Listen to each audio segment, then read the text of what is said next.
નમસ્કાર વિદ્યાર્થી મિત્રો, all in one study digital ચેનલમાં આપ સૌનું સ્વાગત છે. જવાહર નવોદય પ્રવેશ પરીક્ષા આજે આપણે ચેપ્ટર 2 ની વાત કરવાની છે. પ્રકરણ 2 પૂર્ણ સંખ્યાઓ અને પૂર્ણાંક સંખ્યાઓ. આ ચેપ્ટરને આપણે જોવા જઈએ છીએ ત્યારે દરેક વિદ્યાર્થી મિત્રોને વિભાજ્યતાની ચાવીઓ આવડવી જરૂરી છે. જો વિદ્યાર્થી મિત્રો તમને ચાવી આવડી જશે તો આ ચેપ્ટરની 4 મૂળભૂત ક્રિયાઓ ભાગાકાર, ગુણાકાર, સરવાળા અને બાદબાકી, આ ક્રિયાઓની અંદર તમને એકદમ સરળતા પડશે. એટલા માટે આપણે પહેલા વિભાજ્યતાની ચાવીઓને જોઈ લઈએ, પછી આપણે ચેપ્ટરને આગળ વધીશું. એક્ઝામ્પલ પછી જોઈએ, પહેલા આપણે ચાવીઓ જોવાની છે. તો વિભાજ્યતાની ચાવીઓ એમાં 2 ની ચાવી, 2 ની ચાવી એવું કહે છે આપણને કે જે સંખ્યાનો એકમનો અંક 2, 4, 6, 8 કે 0 હોય તેવી સંખ્યાને 2 વડે નિઃશેષ ભાગી શકાય. એનો મતલબ એવો કે એકમનો 2, 4, 6, 8 કે 0 એટલે કે બેકી સંખ્યા હોય એવી સંખ્યાઓ, સમ સંખ્યા, બેકી સંખ્યાનું બીજું નામ છે સમ સંખ્યા. સમ સંખ્યા હોય, બેકી સંખ્યા હોય, એને આપણે 2 વડે નિઃશેષ ભાગી શકીએ. માની લો કે આપણી પાસે કોઈ સંખ્યા આપી હોય 1578, તો અહીંયા સંખ્યાનો એકમનો અંક આપણે જોઈએ તો કેટલો છે? 8. તો આને આપણે 2 વડે નિઃશેષ ભાગી શકીએ. આપણી પાસે કોઈ સંખ્યા આપી હોય, માની લો કે સંખ્યા આપી છે આપણી પાસે 2879. હવે અહીંયા જોઈએ તો એકમનો અંક કેટલો છે? 9. તો એને આપણે 2 વડે ભાગી શકતા નથી.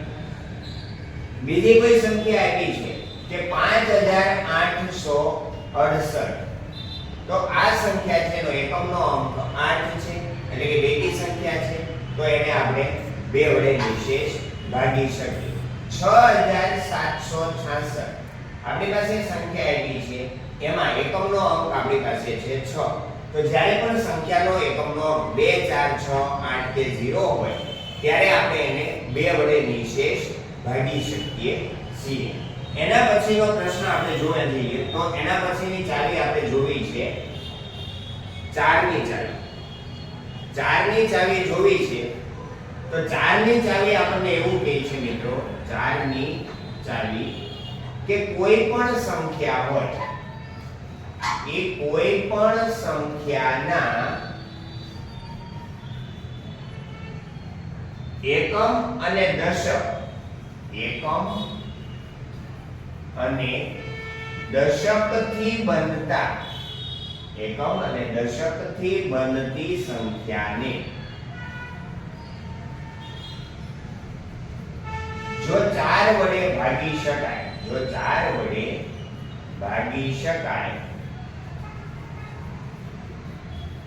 તો તેવી સંખ્યાને 4 વડે નિઃશેષ ભાગી શકાય. 4 ની ચાવીને આપણે સમજીએ. માની લો કે આપણી પાસે સંખ્યા આપેલી છે 5184.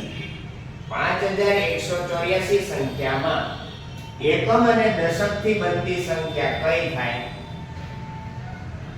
આપણી પાસે એકમ અને દશકથી બનતી સંખ્યા 84 છે. એને આપણે 4 વડે ભાગી શકીએ છીએ. તો પહેલા ભાગવાનું, 4 2 8, 4 વધ્યા 4 1 4 0, એટલે કે અહીંયા આપણે એને નિઃશેષ ભાગી શકીએ છીએ. માટે આ 5184 ને 4 વડે ભાગી શકાય.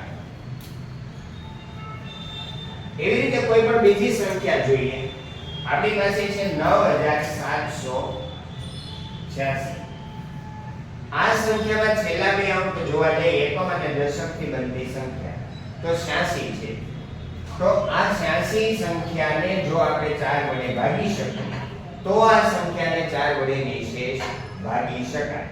4 દુ 8, 6 વૈયા 4 એકા 4, અહીંયા શેષ 2 વધે છે.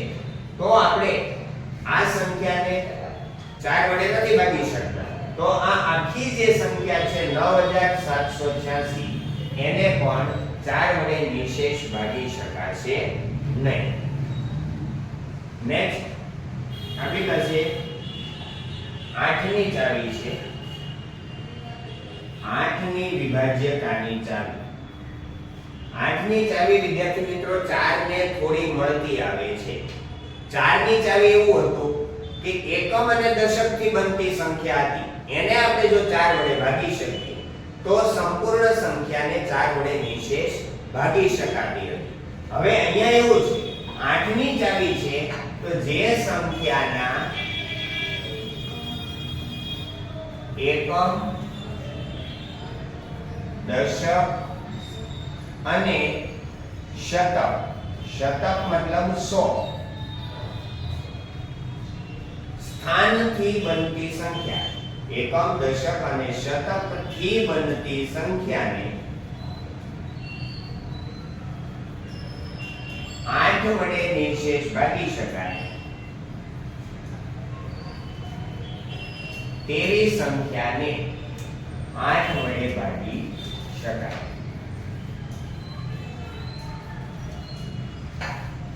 આપણી પાસે સંખ્યા છે 52, 3, 25. આ જે સંખ્યા છે એના એકમ, દશક અને 100 થી બનતી સંખ્યા છે 325. આ સંખ્યાને આપણે 8 થી ભાગવા પ્રયત્ન કરીએ.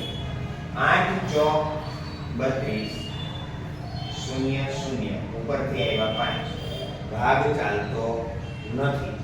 તો આ સંખ્યા છે એને આપણે 8 વડે ભાગી શકશું નહીં. આપણી પાસે સંખ્યા છે 64200. 64200 તો આપેલી સંખ્યા છે એનો એકમ, દશક અને 100 થી બનતી સંખ્યા કઈ છે? 200. એને આપણે 8 વડે ભાગીએ. 8 દુ 16, અહીંયા આવ્યા 10, 10 માંથી 6 એટલે 4, 1 માંથી 1 એટલે 0, ઉપરથી આવ્યા 0, 40 થયા. 8 નો ઘડિયો બોલીએ. 8 પંચા 40. તો અહીંયા આપણે આને 8 વડે નિશેષ ભાગી શકીએ છીએ. તો આ સંપૂર્ણ સંખ્યા છે 64200, એને આપણે 8 વડે નિશેષ ભાગી શકીએ. આ રીતે આપણી પાસે આજે 2, 4 અને 8 ની વિભાજ્યતાની ચાવીઓ થઈ છે. હજુ પણ આપણે આગળની ચાવીઓને જોવી છે ત્યારે આપણી પાસે 5 અને 10 ની ચાવીઓ આવે છે. તો પહેલા 5 ની ચાવી જોઈએ. 5 ની વિભાજ્યતાની ચાવી. 5 ની ચાવી શું કે જે સંખ્યાનો એકમનો અંક 0 કે 5 હોય તેવી તમામ સંખ્યાઓને 5 વડે નિશેષ ભાગી શકાય. કોઈ પણ સંખ્યા હોય, માની લો કે 25 છે તો એનો એકમનો અંક કયો છે? 5. તો એ સંખ્યાને આપણે 5 વડે ભાગી શકીએ. સંખ્યા છે 1225, એકમનો અંક કયો છે? 5. તો આપેલી સંખ્યાને 5 વડે નિશેષ ભાગી શકાય. આપણી પાસે સંખ્યા છે 5050, એકમનો અંક કયો છે? 0. તો આ સંખ્યાને આપણે 5 વડે નિશેષ ભાગી શકીએ. આ રીતે 5 ની વિભાજ્યતાની ચાવી છે. ફરી એક વખત યાદ રાખજો કે જે સંખ્યાનો એકમનો અંક 0 કે 5 હોય તેવી સંખ્યાઓને આપણે 5 વડે નિશેષ ભાગી શકીએ. હવે 10 ની ચાવી જોઈ લઈએ. તો 10 ની વિભાજ્યતાની ચાવી આપણી પાસે એવું કહે છે 10 ની ચાવી એકદમ ઈઝી છે. જે સંખ્યાનો એકમનો અંક 0 હોય તેવી સંખ્યાઓને 10 વડે નિશેષ ભાગી શકાય.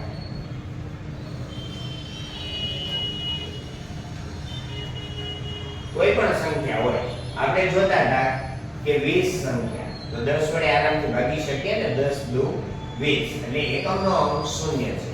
આપણી પાસે સંખ્યા આવી 50, 10 પંચા 50, એકમનો અંક 0 છે. આપણી પાસે સંખ્યા છે 500 તો પણ એકમનો અંક છે 0 એટલે 50 10 500 આપણે ભાગી શકીએ.